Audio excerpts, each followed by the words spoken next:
For the first time, Latino voters from around the country gathered to participate in a public forum organized by Televisa Univision, in which they will be able to ask the candidates for the presidency of the United States directly, and thus decide who to vote for. Employment, health, immigration, security, education, and climate change, among other topics. Latinos ask. Kamala Harris responds.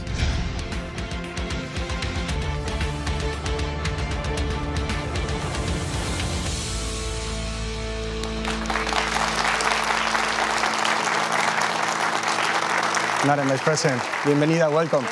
Thank you again for doing this. Y bienvenidos a todos ustedes. Welcome all of you. I am Enrique Acevedo. We are here at a historical night for undecided Latin voters selected by an independent company and gathered here by Univision will be asking questions of the Democratic candidate to the presidency, Vice President Kamala Harris. Madam Vice.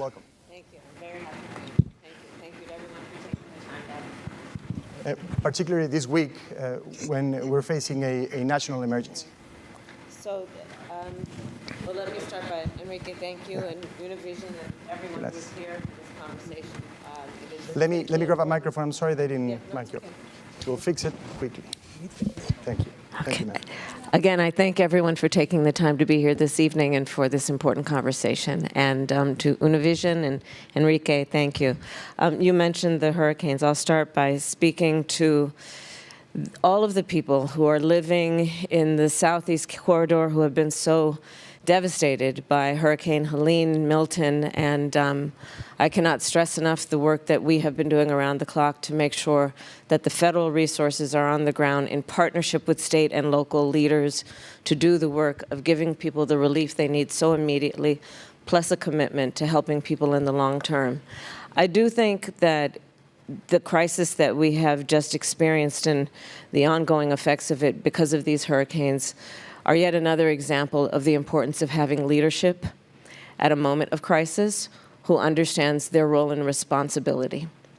I think for too long in our country, especially over the last several years, there's been a suggestion that, frankly, I think is quite backward, that suggests that the strength of a leader is based on who you beat down, instead of the real strength of a leader being who you lift up. And in this crisis, like in so many issues that affect the people of our country, I think it is important that leadership recognizes the dignity to which each person is entitled, that leadership is about understanding the importance of lifting people up, understanding that the character of our country is such that we are a people who have ambitions, aspirations, dreams, goals for ourselves and our families, and are entitled to have a leader who then invests in that, as opposed to a leader who is constantly trying to divide the country and have people pointing their fingers at each other, demeaning people. And that, frankly, is a big contrast in this election. This election is taking place in 26 days. And I very much believe that the American people are being presented with two very different visions for our country. We'll talk about those visions today. And I look forward to this conversation because I do believe, and I'll just close with this and then please, is that the two visions, simply put, are that one is about the future and the other is about the past and taking us backward. And I do believe that the American people are ambitious and aspirational about an investment in the future in a way that we are optimistic while being clear-eyed. So I'm honored to be here to have this conversation, and I look forward to any questions. Thank you so much. Muchas gracias. Thank you so much. Our thoughts and prayers, of course, are with the families affected, the people living in the affected area, like Ramiro Gonzalez. Our first question, he's in construction. He lives in Tampa. His home is there. Ramiro González está en la construcción. Él vive en Tampa y tiene una pregunta para la señora. And he's got a question for Ms. Vice President. Buenas noches, señor. Good evening, Ms. Vice President. I spent the entire night looking at news, tracking the hurricane that was going through my family's house. 2 weeks ago, there was another hurricane that came through the same neighborhood.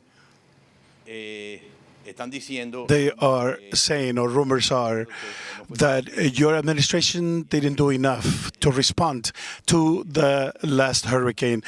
What would you specifically do, or your administration do, to help us in the Tampa Bay area or the Central Florida area with this The hurricane? administration didn't do enough in terms of relief for families affected by Helene. What would your administration do differently in the case of Milton? Well, first of all, thank you for the question, and I hope your family is okay and your home is okay. Yes, they are, ma'am. Okay. So there has been a lot of mis and disinformation about what we have been doing over the last 2 weeks and what we are going to do going forward. And I have to stress that this is not a time for people to play politics. You know, I started my career as a prosecutor. And when I worked doing that job of my goal of keeping people safe, I never asked a witness or a victim of crime, are you a Republican, are you a Democrat? The only question I ever asked is, are you okay? And sadly, we have seen over the last 2 weeks since Hurricane Helene and now in the immediate aftermath of Milton, where people are playing political games, suggesting that resources and support is only going to certain people based on a political agenda. And this is just not accurate. I have been working over the course of the last couple of years, not even couple of years, my whole career, but couple of weeks, with people on the ground in Georgia, in North Carolina, in Florida, in the Southeast corridor, Republicans, Democrats, to work in getting relief that is about bringing FEMA resources on the ground, reminding people that they are entitled to relief. Don't listen to anyone who says that you're not entitled. Doing the work. I was just on a secure meeting today with the President, with the Secretary of Defense, with the Chairman of the Joint Chiefs, with the head of the Coast Guard, with the general representing NORTHCOM, talking about how the federal, state, and local governments are working together for the benefit of the people on the ground. Another piece of work that I've been doing, it's based on my years of being an attorney general in California, is telling those corporations and those companies that during crisis and emergencies, jack up prices, and I've seen it happen before, that we're watching them. And at a moment of desperation for these individuals and families, whether it be to be able to get temporary shelter at a hotel, for gas prices, for even airline tickets, that we'll be watching if they're jacking up prices to make sure there'll be serious consequence. And that's the kind of work I will do going forward. I have spent my career, the vast majority of my career, concerning myself with the safety and well-being of people. And I promise you, and I pledge to you as president, I will continue to do that. You have a right to know that your government and its leaders are putting you first and not themselves. Thank you, Madam President. Thank you. Thank you. Gracias, Ramiro. Thank you, Our Ramiro. next question is over here. Yvette Castillo, she lives here in Vegas. Nuestra siguiente pregunta es Yvette Castillo de Las Vegas. She wants to share a personal story, Madam Vice President. Hi. Buenas noches, Vicepresidenta. Good evening, Harris. Madam Vice Usted y yo President tenemos Harris. algo en común. You and I have something in common. We both lost our mother. Oh. And I'm an American citizen, born to Mexican parents. They were here before I was even born. They've worked their whole lives. But with the way immigration laws change over time, I was only able to help my dad get his legal status squared away, but not my mom's. My mom passed away just 6 weeks ago. Oh, I'm so sorry. And she was never, ever able to get the type of care and service that she needed or deserved. Sorry. Take your time. Take your time. So my question for you is, what are your plans, or do you have plans to support that subgroup of immigrants who have been here their whole lives, or most of them, and have to live and die in the shadows? I'm so sorry for you. Thank you. You must remember your mother as she lived. Mm-hmm. I have enough of a feeling about your strength that it probably comes from her to know she would want you to remember her as she lived and not as she died, okay? Mm-hmm. So let's take it one step at a time. Mm-hmm. Your parents were here for years, it sounds like. And your father was able to earn his pathway to citizenship, but your mother was not. And I'm going to assume it's because part of the problem is that we do have a broken immigration system, including it being the case that even though when we were elected in 2020, and the first bill we offered Congress, before we did the bipartisan infrastructure bill, before we did the work on gun safety, before we did the work on investing in chips and science, the first bill we offered within hours of taking the oath was a bill to fix the immigration system, including creating a comprehensive, earned pathway to citizenship for hardworking people. And it was not taken up. And now we look at a situation where people are suffering. The reality is that in terms of having access to health care, had your mother been able to gain citizenship, she would have been entitled to health care that may have alleviated her suffering and yours. And this is one example of the fact that there are real people who are suffering because of an inability to put solutions in front of politics. I mean, an example of this on immigration policy is that as it relates to what we need to do to strengthen our border. A bipartisan group of members of Congress, including one of the most conservative members of the United States Senate, came together with one of the strongest border security bills we've had in decades. And it included 1,500 more border agents to go to the border to help those hardworking folks who are working around the clock. The border agents supported the bill. It included more resources to stem the flow of fentanyl, which is killing people of every background in every region of our country. It would have allowed us to have more resources to take on transnational criminal organizations. I have prosecuted transnational criminal organizations, from the Guadalajara cartel to the Sinaloa cartel. And Donald Trump found out about that bill, realized it would be a solution, and told them not to put it on the floor for a vote because he would prefer to run on a problem instead of fixing a problem.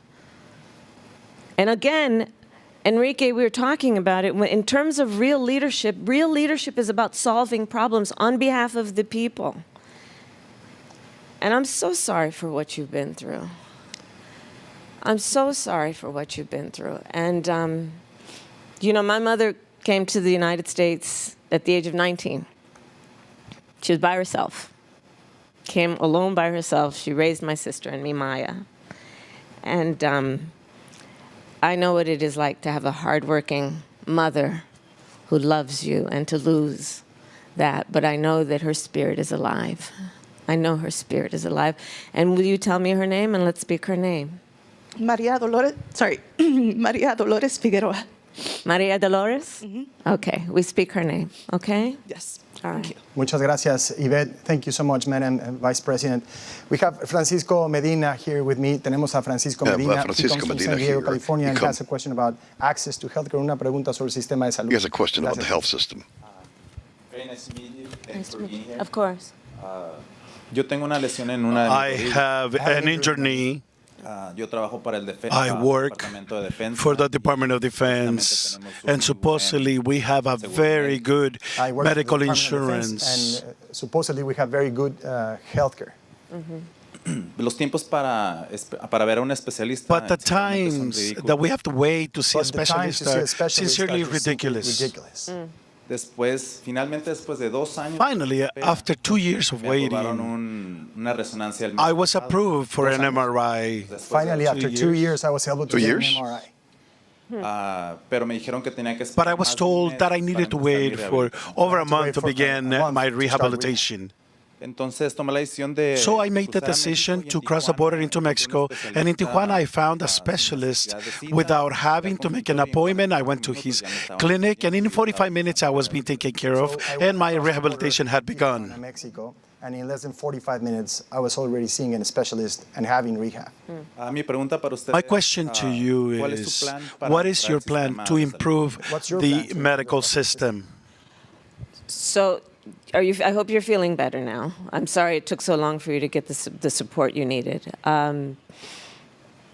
I firmly and deeply believe that access to health care is a right and should be a right and not just a privilege of those who can afford it or have access to it easily. It should be something that we make accessible to all people. Again, it gets back to my earlier point. It's about the dignity of people and about the importance of doing what we can as leaders to alleviate suffering. Right? You know, when I say earlier about what I think is backwards in terms of this thinking that it's a sign of strength to beat people down, part of the backward nature of those kinds of thinking is to suggest that empathy, right, is somehow a weakness. Empathy meaning to have some level of care and concern about the suffering of other people and then do something to lift that up. A lot of the work that I've done over the years, including as vice president now for almost 4 years, has been to address what we need to do to strengthen our healthcare system. Whether it be what we do to strengthen the Affordable Care Act, to make sure more people have coverage, to what we have done, which is we finally have capped the cost of insulin, for example, at $35 a month. I don't know if this is interactive enough. If I can ask anyone, raise your hand if you have a family member with diabetes, right? And seniors, and Latinos are 70% more likely to be diagnosed with diabetes. And so when we cap the cost of insulin at $35 a month, what that means is it's the story I hear constantly, including recently from a woman here in Las Vegas, which is finally her mother can afford to fill her prescription for insulin instead of trying to make it last for a longer period of time, even though that's going to lead to her health condition worsening.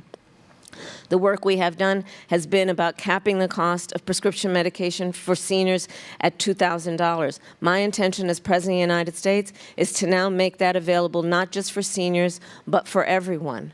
The work that we must do is about understanding health care is a right and should not just be a privilege of those who have access to it. Again, this is an election. That's why we're here, because we have an election coming up. There's a big contrast between me and Donald Trump.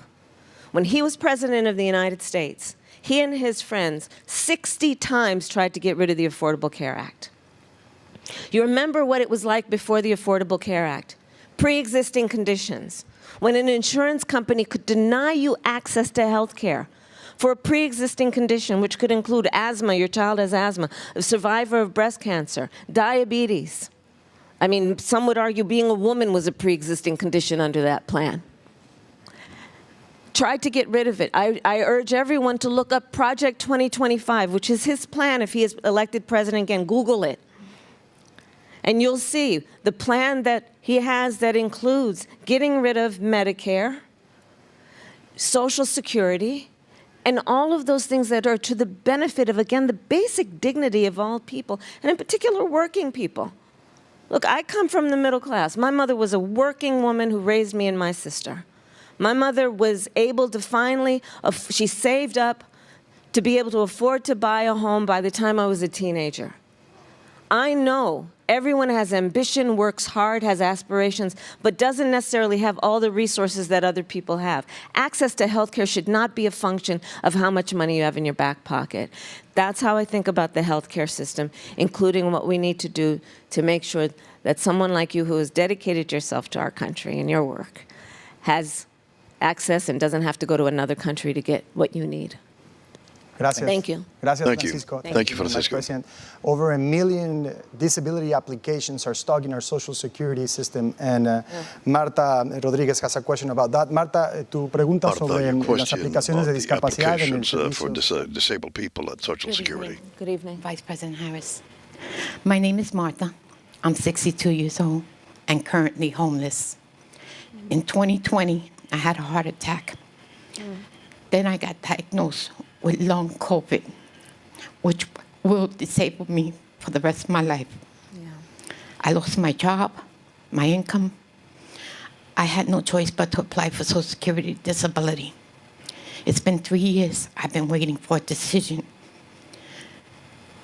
Because of no income, I lost everything. I have no health insurance. I can't get medical treatment that I need.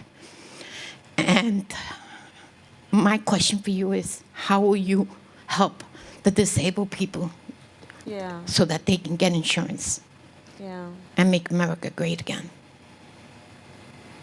So I'm so sorry for everything you've been through. Your point about long COVID, finally, I was actually part of pushing to make sure that long COVID is now recognized under the Americans with Disabilities Act. So it is now recognized as being a disability for the purposes of allowing you and people who have long COVID to be eligible for disability benefits. And that's a very big point. As it relates to disability rights as a general matter, it's something I've worked on for years. The point just being very simple, frankly, which is that all people, regardless of disability, should have equal access to housing, to job opportunities, to education, and again, to dignity. And there's still a lot of work that we have to do in that regard. What we have to do in terms of also making sure that somebody who experiences an acute illness does not lose everything is still work we have to do. Part of the work that I've been doing and intend to do as president includes, for example, dealing with the issue of medical debt.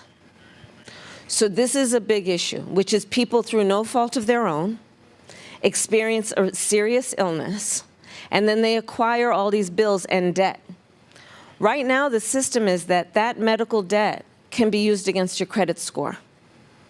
Your credit score, everybody knows their credit score. It's like kind of like you know your weight, you know your credit score, right?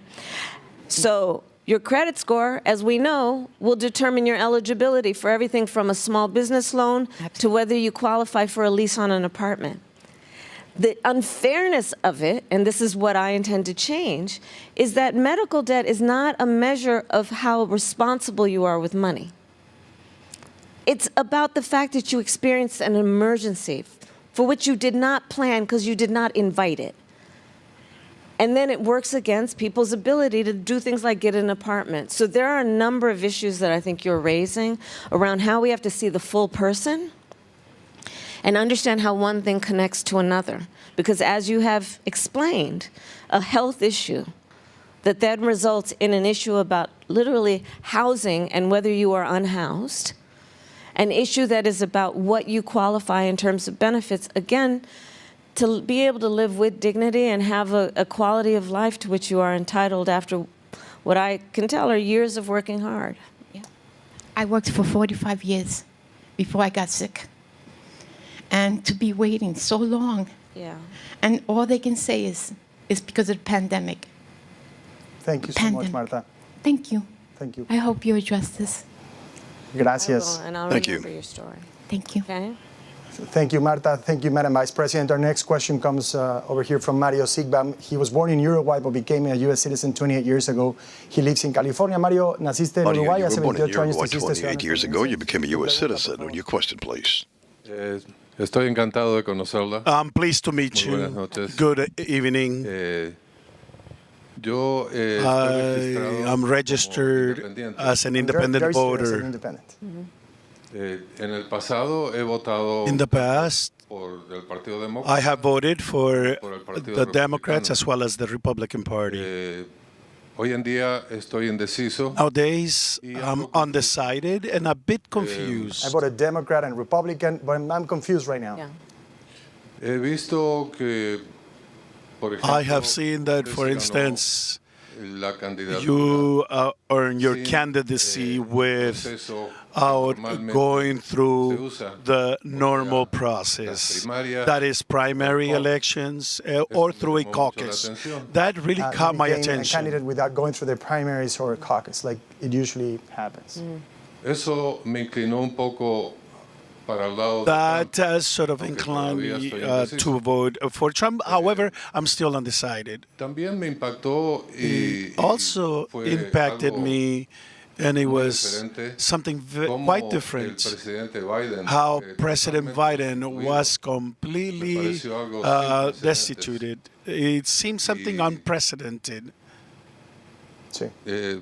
A poco tiempo de las elecciones. And so close to the I'm elections. right now leaning towards Trump, but I haven't made a decision.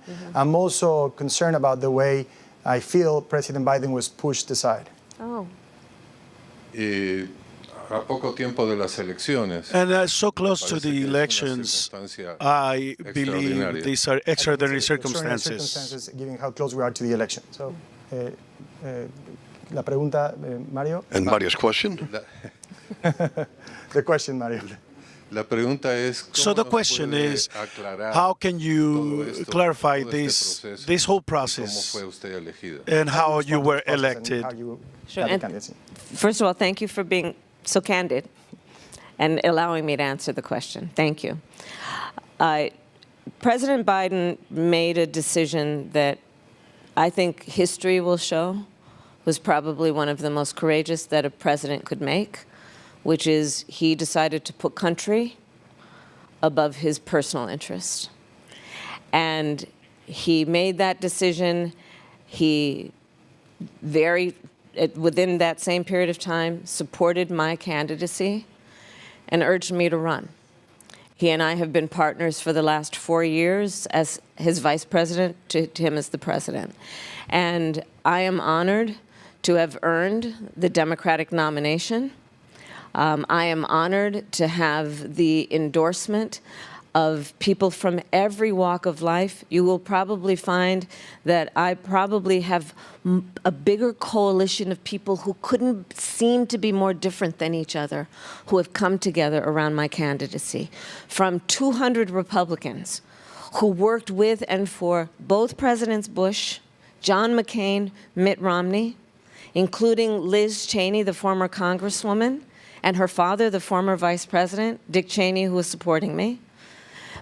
Former members, very esteemed members, including generals of the national security community. I have the endorsement and support of Alberto Gonzalez most recently, who of course was Attorney General. I have the support of people from every background, and I believe this is the reason why. It is incredibly important, and I know you and I can see you are a patriot, that we have the President of the United States who honors the oath that they take to support the Constitution of the United States. There is a huge contrast in this election. Donald Trump has said he will be a dictator on day one. Many people come from backgrounds and countries of origin, and we know what that means when you're talking about someone who wants to be president of the United States and wants to be a dictator, and what that means in terms of taking freedoms from their people. Donald Trump has said he would weaponize the Department of Justice against his political enemies. I urge you to look at Project 2025, and you will see he will strip the Department of Justice of its independence and put in and hire across the board, instead of career public servants, his people who are his loyalists. Donald Trump said he would, and I'm using a quotation, terminate the Constitution of the United States. Imagine the Constitution of the United States, which guarantees the Fourth Amendment against unreasonable search and seizure by a government on you, the Fifth Amendment, the Sixth Amendment.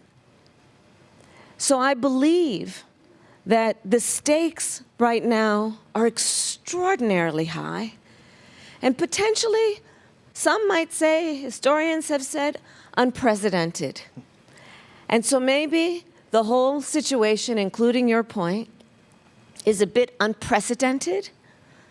But this is an unusual time where we are literally having a choice as the American people about choosing a path, either that is about rule of law, democracy, or something that is about admiring dictators and autocracy. Did you see the most recent report about the COVID? We talked about COVID.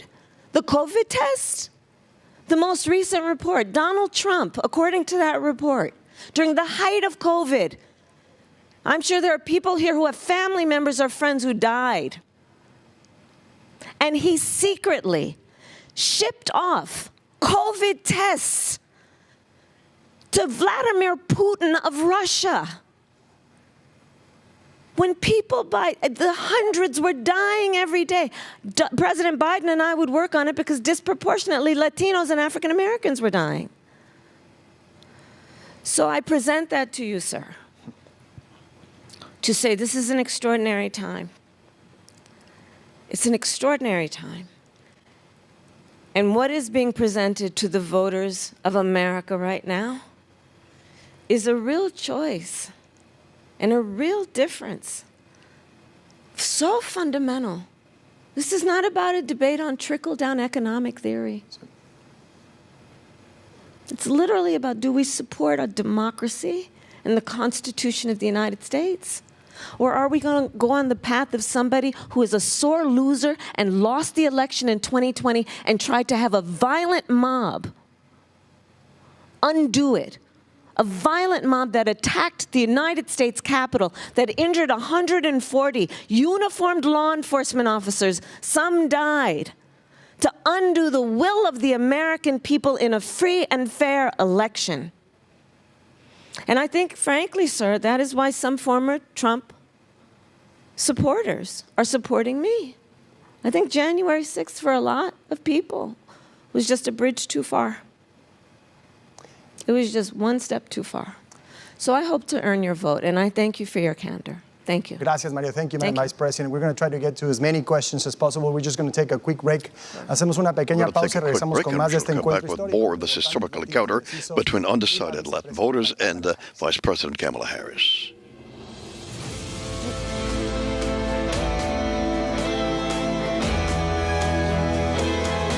Latinos ask, Kamala Harris responds.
regresamos en este encuentro entre votantes We are latinos. back with this encounter between undecided Latin voters and Vice President Kamala Harris. Next question comes from Arizona, from Yuma, Arizona.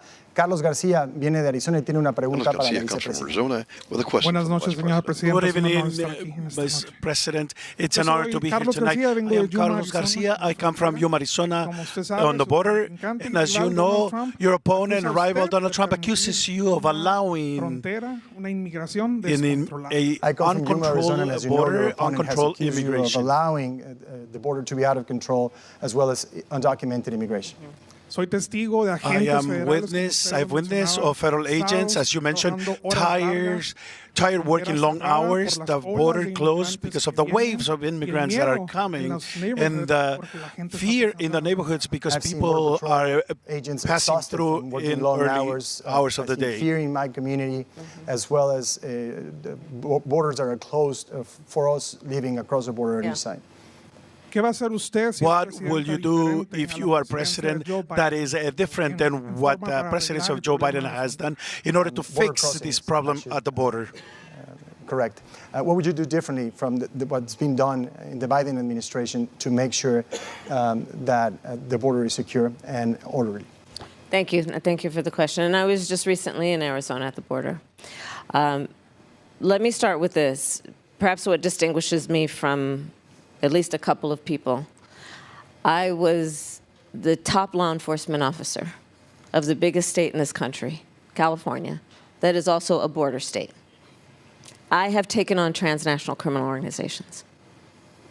I have taken on transnational criminal organizations that traffic in guns, drugs, and human beings, and I've prosecuted them.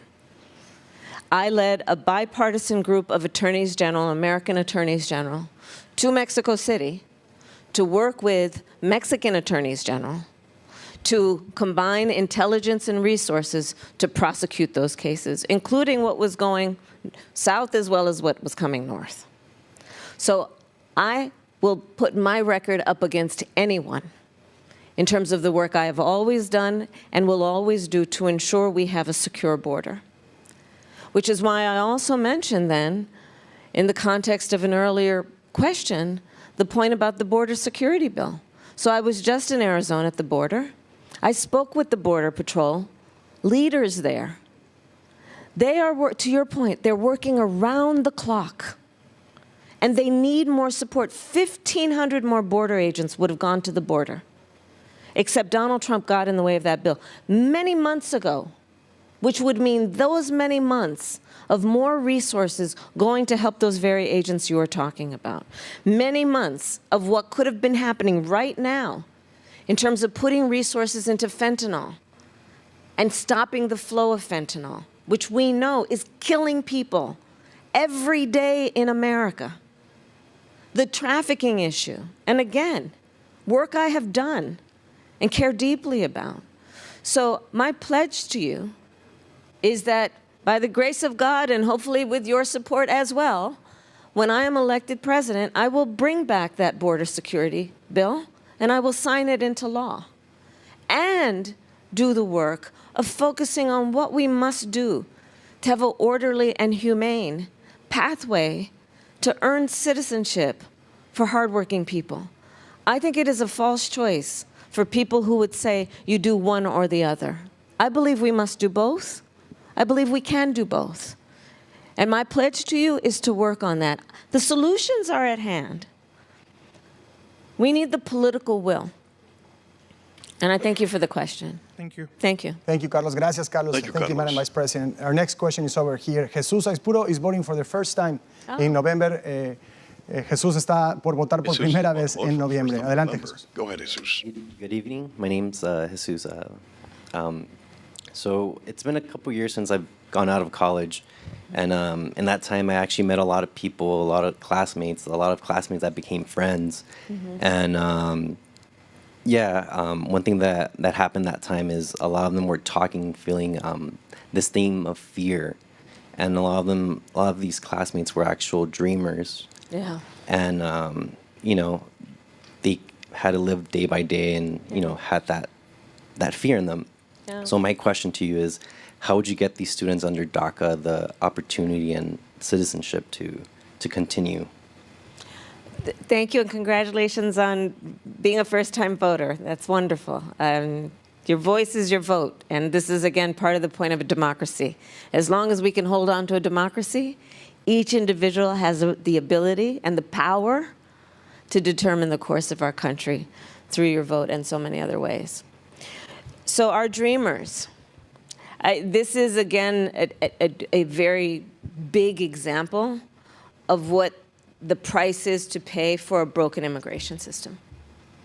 Our dreamers, who you know, and they are friends, classmates, former classmates of yours. Children who came very young to the United States, who have worked hard, who have built up a productive life, who are in universities, who are working in Fortune 500 companies, who are serving in our military, prepared to die for the sake of our country and what we stand for. And one of the biggest problems with failure to have a comprehensive plan for immigration is that we have not given them the pathway to earn their right to citizenship. And that is, again, that is one of the priorities for me, frankly, in terms of my motivation for what I know we must do. And they're afraid. They're constantly worried. I mean, there are court cases still where these young people, now we're looking at millennials, some of them, right? But who are still afraid. It pains me. I know many of them who are still afraid somebody might come knocking on their door. And I just think it's important that we recognize who this population of young people are and agree that they have been so productive, they are prepared to do what is necessary by law. And I think it should compel us to agree they should not have to live in fear, but should have an ability to be on a pathway to earn their citizenship. So it is one of my priorities, and I've worked on this in terms of Dreamers for many, many years, and I'll continue to fight for them. And thank you for the question. Thank you.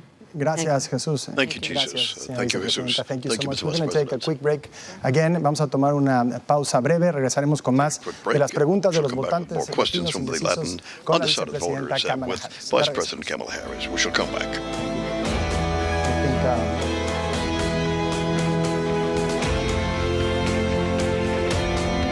Latinos ask. Kamala Harris responds.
Ya estamos de regreso en esta conversación con la vicepresidenta Kamala Harris, la candidata demócrata a la presidencia.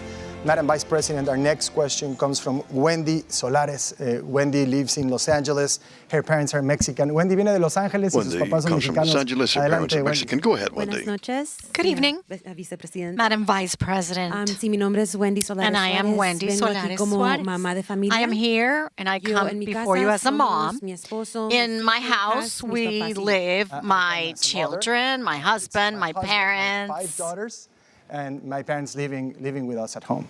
Sí. Entonces, and myself. Vemos en las So noticias que dicen we que see el in the costo de news vida ha often bajado. that the cost Sin of embargo, living cuando voy has a gone down. hacer, However, las compras when para I la go comida, to the veo store que los to precios purchase en vez food, de I bajar see están that subiendo. prices I've watched instead are in the going news up. that the cost of life has improved, but when I go to the grocery store, prices are up. Antes yo me gastaba unos $200 I used to semanales spend en comida. $250 Ahora me estoy a week gastando in hasta food, and 350. now it goes So up we to went from spending $350. $200 to over $350 in groceries. No nada más ha subido la comida, sino Not only utilidades como do electricidad, I talk about agua, food, la but ropa, todo está muy utilities, caro. Same clothes, for everything utilities is like much more water expensive. and energy, and clothes. Sí, y bueno, pues yo soy de la clase media y trabajo I am muy middle fuerte, class, igual que and I todos de la work clase media trabajamos a muy lot, fuerte. and just Usted like acaba de everybody else decir al in the middle principio que class, somos we ambiciosos. work very Nada más hard. que You esa said we're ambición a ambitious, veces but es that dura de ambition, sometimes it's cuando really vemos que está difficult to subiendo y no keep up with podemos because we see life is going up al and tanto o we salir just adelante. simply I'm cannot a go ahead. We middle-class can't move working ahead. Women, and you said we're ambitious, but it's hard to maintain that ambition when conditions are so hard, so challenging. Yes. Mi pregunta es entonces, So ¿qué va a hacer my usted question para is ayudarnos as a la follows. clase What are media you going a to que do no to nos help the destruya middle class el costo de so vida? that the How are you cost gonna make sure that of the cost of living life doesn't does not destroy the us? middle class? Thank you for the question and your point. Listen, I know prices are too high still. You know prices are too high still.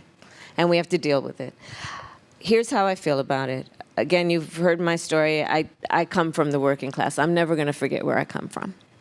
And part of what we have to do is build what I call an opportunity economy, where people have the opportunity, like you have described, for you to be able to work hard and your 5 daughters have an opportunity to then do what they and what you aspire for them to be able to do without having to worry about just getting by. I want you to be able to get ahead. So here's my plan. It includes what we need to do to bring down the cost of, for example, groceries. One of the issues I'm going to be taking on is price gouging, which is these corporations and companies who jack up prices unnecessarily, usually around people who are desperate. It's going to be about bringing down the cost of living. For example, part of my plan is to expand the child tax credit so that young families will get $6,000 during the first year of their child's life to help them be able to buy a crib, a car seat, the clothes, the things that they need during that critical stage of their child's development. Housing from Los Angeles. You know, I live in Los Angeles too. Okay, so LA, all over the country, we know we have a housing shortage. And it's jacking up the price of housing both for buying and renting. Part of my plan is to work with the private sector. Listen, I'm a capitalist. I believe in the strength of the private sector to create jobs and to work with government to strengthen the economy. Part of my plan is to work with developers and builders to build 3 million more housing before the end of my first term. And my plan is to give first-time homebuyers a $25,000 down payment assistance to be able to just get their foot in the door to buy a home, which is the source, as you know, of intergenerational wealth. When you have a home, when you have home ownership, that's how you build up capital and equity that you can use then for other purposes. My plan includes small businesses.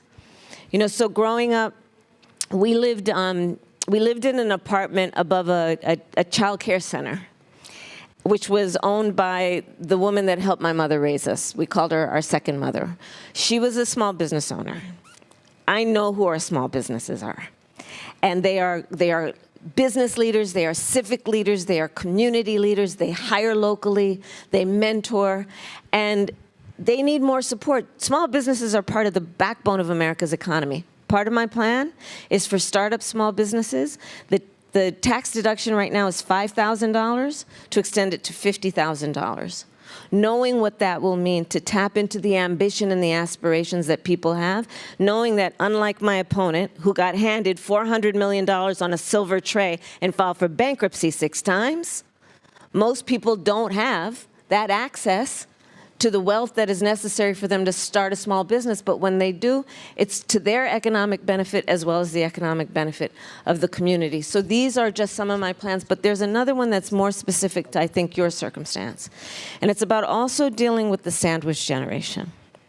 This is what we call people like how you have described your life, people who are raising young children and taking care of their elder parents. And so they call it the sandwich generation because they're kind of in between. And, you know, when my mother was sick, I took care of her. And and I hope your parents are well and healthy, but when you are taking care of someone who is older, and for my mother, I mean, that meant trying to cook what she had a taste for eating. It meant trying to give her soft enough clothes that wouldn't irritate her skin, make her try to laugh, you know, then bring a smile to her face. And taking care of someone in that situation, it takes a lot out of people. And if you are raising young children at the same time, and if you want to work, it's almost impossible to do it all. And so many people in that situation are having to leave the workforce, jobs they may love, because there's no way they can do it all. So here's my plan, and I just made an announcement about it, to allow Medicare to cover the cost of home health care for seniors. Medicare now doesn't do it. Now, the situation is that that family or that individual would have to almost go broke and lose everything to apply for Medicaid. I'm saying, no, this is a matter of dignity. It's born out of a personal experience. Let's Medicare cover that so that you can have the home care that allows your parents to stay with you or stay in their own home and have the dignity of doing that, but have somebody there who you don't have to break your savings, who can be there to prepare a meal for them or help them put on their sweater. So these are some of my plans, and the way I think about it is all of this is about building opportunity for people, and in particular the middle class, seeing people as a whole human being, knowing that when you just lift up a little bit of the weight, people thrive and we all benefit.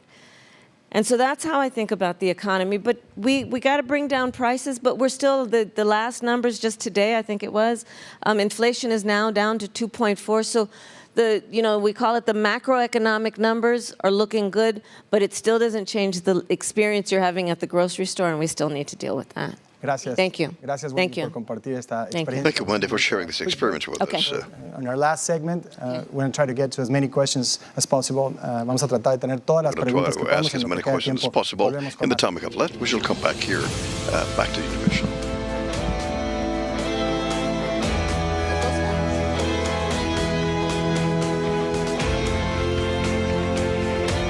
Latinos Ask.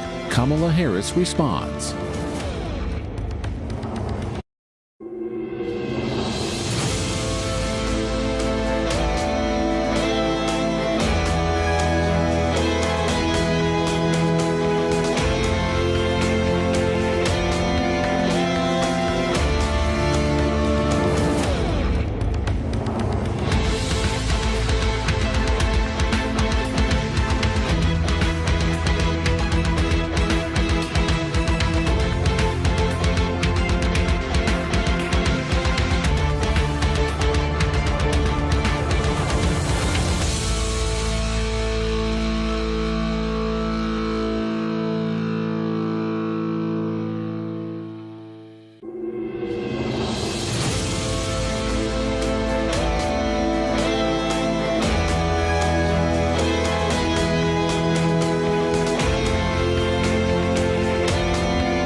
Ya estamos de regreso. We're back. Madam Vice President, we have our next question over here. Cristian Galván comes from Wisconsin and has a question about reproductive health. Yeah. Una pregunta sobre derechos reproductivos. Question about Salud reproductive reproductiva. Adelante, health. Cristian. Buenas noches, vicepresidenta. Es un honor estar aquí. Como mujer, Good que evening, es mi mayor Madam orgullo en la Vice vida, President. tengo una I'm hija so happy to también. be here. Quisiera I have a preguntar daughter, si and llega a la my presidencia, best ¿qué papel moment, jugarían las mujeres she's en my su biggest pride. administración? If you come to ¿Qué be, leyes if you become estaría president, dispuesta what a are impulsar the para laws regularizar that el you As a will woman, impose which is the biggest to pride in my life, I have a replace daughter. I would like to abortion? ask you, what difference would it make if you become the first female president, and what laws would you enact to make sure abortion is regularized? That's the term she used. Yeah, thank you. So we are in a situation right now where there are at least 20 states that have Trump abortion bans. Because when Donald Trump was president of the United States, he hand-selected 3 members of the United States Supreme Court with the intention that they would undo the protections of Roe v. Wade. They did as he intended, and now in these states we see bans that criminalize doctors and nurses in Texas, up to prison and life for a doctor or nurse. Laws that make no exception for rape or incest, which means you're telling a survivor of a crime of a violation to their body that they have no right to make a decision about what happens to their body next, which is immoral. And what I know is I think most people believe that we should agree you don't have to abandon your faith or deeply held beliefs to agree the government should not be telling her what to do with her body. If she chooses, she will talk with her priest, her pastor, her rabbi, her imam, but not the government telling people what to do with their own body. And I feel very strongly about this. Our daughter is going to have fewer rights than my mother-in-law. In this year of our Lord, 2024. And when we talk about what makes for what is right and what is wrong, I think we agree that there are certain decisions, especially over heart and home, that the government should just not be making for us, that we can make them for ourselves. And so I feel very strongly about this. And I'll tell you, there are probably many people here and watching who rightly have made a decision that they do not believe in abortion. The point that I'm making is not about changing their mind about what's right for them or their family. It's simply saying the government shouldn't be making this decision. And the other point I would make is this. What I'm learning as I travel the country on this issue is that people are realizing some who feel firmly about abortion, that they are against it, didn't realize that what's happening because of these laws and what Donald Trump did includes that people who are trying to get in vitro fertilization treatment, IVF, are finding it more difficult or being denied. What people aren't realizing is because of these laws, women are having miscarriages in parking lots. Women are I know I've met women who wanted to have a baby. They, with their husband, go then out of an emergency because they're having a miscarriage to a hospital and denied care because the doctors there are concerned they may be put in jail. I've met a couple of women who developed sepsis because they were denied care because of these laws. So, as President of the United States, and if I am elected as the first woman President of the United States, I will proudly sign back into law the protections of Roe v. Wade, which basically just says it's the person's decision, not the government's decision. That, in essence, is what's behind my position. Gracias, Cristian. Thank you. Thank you, Thank Christian. you so much. Our last question, Teresa, please go ahead.